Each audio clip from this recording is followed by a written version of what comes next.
Correct, and we are back again with a human form workout. So as always, everyone should know by now, we are doing 3 exercises for 15 minutes. You're gonna try to get as much of that stuff done as you can in 15 minutes. Then we will take a short break, come back, second set, same deal, 15 minutes, 3 exercises, and of course today ending with a finisher. So first 3 things we're going to go over is going to be a Kickstand Rdl or a single leg RDL. We're going to go into a 2-arm banded row, so we're getting some lats there, and then we're going to be hitting a plank at the end with different variations. So let's go ahead and get into the single leg RDL, or the Kickstand Rdl rather.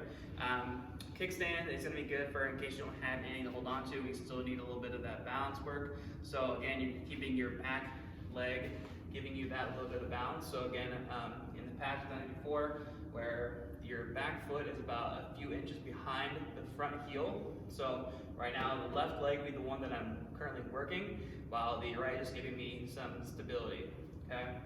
So I'm going to do the same thing I would normally do for my normal RDL. Again, slightly bending the knee, very soft knee here, making sure the hips are traveling back behind you, so we're not just squatting down to the floor. So hips will hinge. Again, keeping the knee bent slightly. I want all my pressure to be on my left hamstring now. Just gotta watch for your hips opening up. I want you to open up, so make sure that your hips are staying square to the floor. And what I mean by that is we don't want them to open up like this. Okay, so make sure that we are squaring your hips, keeping them going with the floor. And then again, hopefully finding just your left hamstring. You're then going to push through and stand through and find your glute at the top, hopefully. And then again, we're going right back down. So again, side view will be something like this, hip square. So I always think about bringing the right knee in toward the left. That's kind of my cue to kind of let my hips make sure they're going in instead of out. So again, side view is going to be hinging, finding hamstring, through, okay? If you want to add weight to that, no problem. Just make sure you're grabbing in the opposite hand. So if I'm working my left leg, then my right hand's gonna hold, keeping that right lat tight. We're not reaching for the toe, right? So we're not doing the warm up. Okay, we're not doing this. We're keeping everything on as if we were doing a 2-legged RDL, pushing through same way. If you're not doing single legs in class, I do not suggest trying them on your own. So just do the normal RDL. As far as rep ranges goes, we're doing 8 to 10 each side for the single leg RDL or the Kickstand Rdl. If you're doing a normal RDL with 2 feet, then that's just doing 12 to 15 reps, okay? From that one, we're gonna go right into a seated banded row. So we're gonna be taking a seat here. Again, you can use your band around any object that you have in your house that will move on you.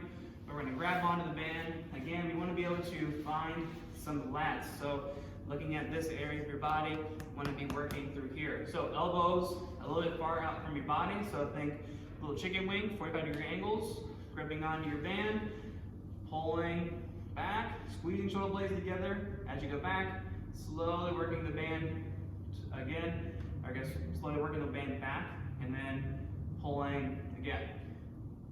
Preferably there might be some tension here at the end of the range of motion. We want to try to keep tension here, but if it's not possible, that's fine. But again, if you can make it happen, go for it. If you don't have any to tie your band around, you can certainly just use your feet. Although on this one, you might want to choke up on the band a little bit, seeing as how there won't be any tension really at the end of the motion. So here, there won't really be a whole lot of tension, most likely, if you're not gripping onto the band how I have it here, but that is your call. So we can still work the same way, still trying to find the lats. We're gonna squeeze shoulder blades together at the back, and then slowly work it back. Again, tempo can make a big difference here. So take your time with these, really slowly focus on finding what muscles groups you want to be finding, and hopefully not cheating with the shoulders going up or using your biceps too much, okay? As far as the rep range is going, this one, we're gonna shoot for about 12 to 15 reps, so if we can't get to that 15 mark, let's try for that. And of course, the last one today is going to be a plank. Now, again, if you're planking normally in class, just all you're working on is a plank, great, keep on working on that. Think 30 to 45 seconds, or you can work on your breathing. I suggest using a timer, that way you don't have to count your breaths. You can get kind of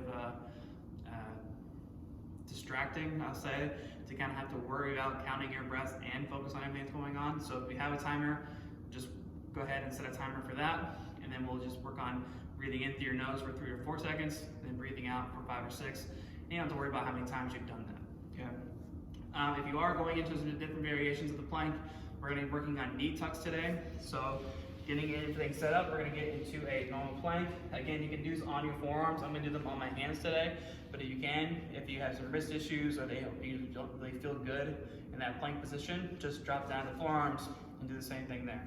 So knee tuck, something like a mountain climber, just a lot slower. Again, the slower you make these, the more challenging they're going to get. So if they don't feel challenging, slow them down, make sure you're breathing, and they'll get much harder. So getting into plank here, setting up. I'm going to take a nice deep breath in. As I breathe out, bring the knee up, breathing in again, and then again out.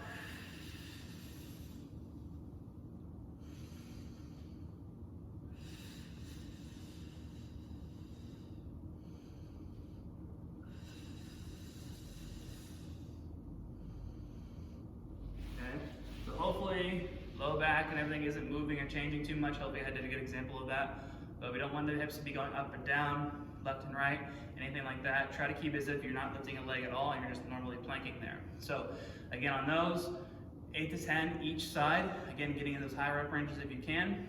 And then once you get all 3 of those things done for 15 minutes, go ahead and take a short break, and I'll see you again in the B section. All right, so here we are back for the B section. Hopefully A went pretty well. Now we're back here again with the B's. So same thing, same format, 15 minutes, 3 exercises. Our 3 for this are going to be a elevator squat, everyone's favorite. We're then going to move into a floor press, and then we're going to finish things out today with a anti-rotation chop. So let's talk about the elevator squat. Again, if you're not doing any kind of variations of your squats in class, then I suggest just keeping it a goblet squat. For that one, again, going like about 12 to 15 reps on this one. If you need to squat to a chair or a couch, like you do it to a box in here, please do that at home as well. If you need to raise your heels at all, you can always use a stack of books, anything like that, to get your heels up and elevate a little bit. If you use the wood we have on the turf, or even those black ledges. So if you need some of that, please make those adjustments as needed. But again, if you're doing regular goblet squats, 12 to 15. If you're getting an elevator squat, however, we're going to do about 6 to 8 of these, and by 1 rep would be a full motion of squats, right? So elevator is going to be 3 positions. It's going to be standing, going to go down to parallel, we're going to go up a little bit, back down to parallel, up a little bit higher, back down to parallel, and then we'll come all the way back up. Okay, so a full rep is going to look something like this. Again, we're going to go all the way down to parallel to begin with. So all the way down to bottom floor. We're going to then come up just a couple inches, back down to the bottom floor, going a little bit higher than last time, coming back down, and then again, all the way through. That's 1 rep. So we're going to try to do about 6 to 8 of these. Again, add weight as needed. You might not need to. It's going to burn quite a bit. A lot of constant tension on the quad here. Again, we're going to try to get as low as we possibly can. If you need something to sit to, as far as like a marker in your head, that way you know you're getting to a parallel position, please do that, okay? That's a great way to know if I'm actually getting to a parallel position or not. If you don't have anything like that at your house, just shoot for the best that you can, and as many of those as you can get through. So, moving from the elevator squat, we're going to go right ahead into a floor press. It's going to be a little easier than last time I did these, but we're going to go ahead and start on your side as always. Again, we want to be rotating with both hands, that way we're not using your rotator cuff to bring the weight up, especially if you're using some heavier weights. So we are grabbing onto the bell or the dumbbell with 2 hands. We're going to rotate onto your back here.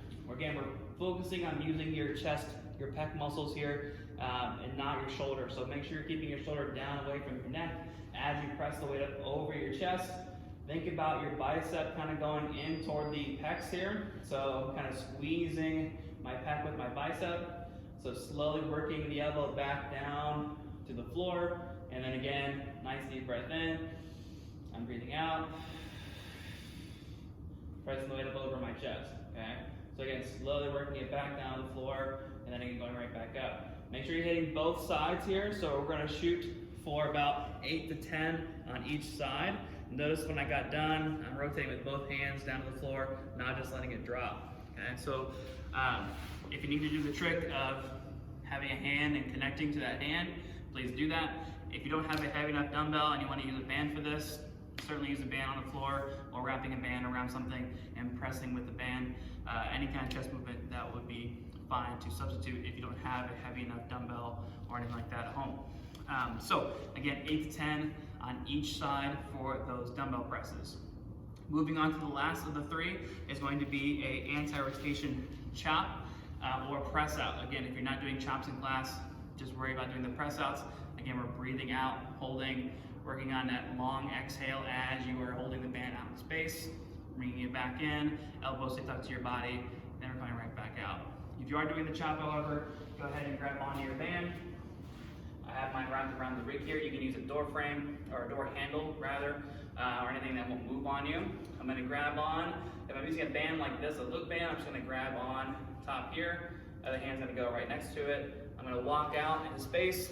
I'm going to work on trying my best not to move my hips around too much. I don't want to be doing this at all, hopefully. I want to just try to get the motion to come through my abdominals here. So again, we're working primarily on the obliques, so the outsides here. But again, we're going to take a nice deep breath in. I'm going to breathe out. As I rotate across, I'm going to slowly work on breathing in again as I come back in. And then again, breathing out as I go across, okay? So I definitely want to control on the way back in. So the eccentric part of that motion, I want to try to control as best as possible. Think at least 2 or 3 seconds on the way back in, maybe 1 or 2 seconds on the way back out. So you can go a little quicker here, but try to control it on the way back in if you can, okay? Again, we're hitting both sides here. Try to keep the band rather low. We don't want it to be too high up through here. So try to keep it maybe here, belly button height, as you rotate across, okay? So shooting for about 8 or 10 aside on those, a little higher rep ranges than we're used to in the gym, but hopefully we can get those done. So once you get through all those things for 15 minutes, we'll come on back and we'll get to our finisher. Good luck. All right, everybody, welcome back, and we're gonna get into the finisher now. So for our finisher, we have 3 things for you today. We are going to be going over some kettlebell swings, we're gonna get into a high knee, and then we're gonna finish it out with a plank. I know some of these exercises we've already done in the workout, but double the work, double the fun, that's what I always say. So let's talk about the kettlebell swings. So we're gonna be working hamstring, a little bit of glutes here. If you do not do kettlebell swings in class, I suggest maybe doing just a regular RDL, which I know you might have done those already in the workout, but like I said, double the work, double the fun, okay? Extra hamstring work never hurt nobody, right? Except for when you're sore and they hurt that way. And yeah, they hurt that people. So anyway, let's go ahead and go over the kettlebell swing. So as you're doing the kettlebell swings, we want to make sure that we're hinging at the hips always. We're not bending at the knees still. So everything is the exact same as an RDL, just a really quick RDL, right? So we're going to go hips back, shove the kettlebell through the triangle. And by triangle, I mean knees, groin, and knee. Okay, it's kind of the triangle we want to keep the bell in. So again, driving through, finding hamstring at the bottom, glutes at the top. So you're using your hips as momentum to drive the bell up, okay? Less shoulders, not up here. And we don't want to be all the way up here. Trying to keep those shoulders out of it and just use the momentum from your hips, okay? So whether you're doing RDLs or whether you're doing kettlebell swings, we're going to shoot for 15 reps of those. From there, let's talk about the high knees. So we're going to do 20 aside on the high knees. Again, you can make these nice and slow for yourselves, or you can always bump them up and get the heart rate going. So high knees, we're going to take the knee up, kind of the name suggests that, getting your knee high, switching, and then going back up. Again, you can always add the cross crawl if you don't want to do the running high knee, okay, which will look something along this, okay? So 20 of those. From there, we're going to go right into a plank. So again, dropping down, nothing fancy about the plank, just drawing the elbows down, finding those lats, breathing. It's going to be really hard to get these planks solid once you are done doing the high knees, so be aware of that. I'm aware that it won't look awesome probably, and it'll be harder to breathe, but that's kind of the whole point, right? So again, do your best to breathe in through your nose, out through your mouth, 15 seconds, and then we'll go ahead and get back on up and work on those kettlebell swings or RDLs. Okay, so again, planking, elbows down, find your butt, and hold and breathe as best as you can. And that's your finisher. Let's get about 3 rounds of that in, and then you're all done. No big deal. All right, everybody. I'll see you in the next video. Stay safe.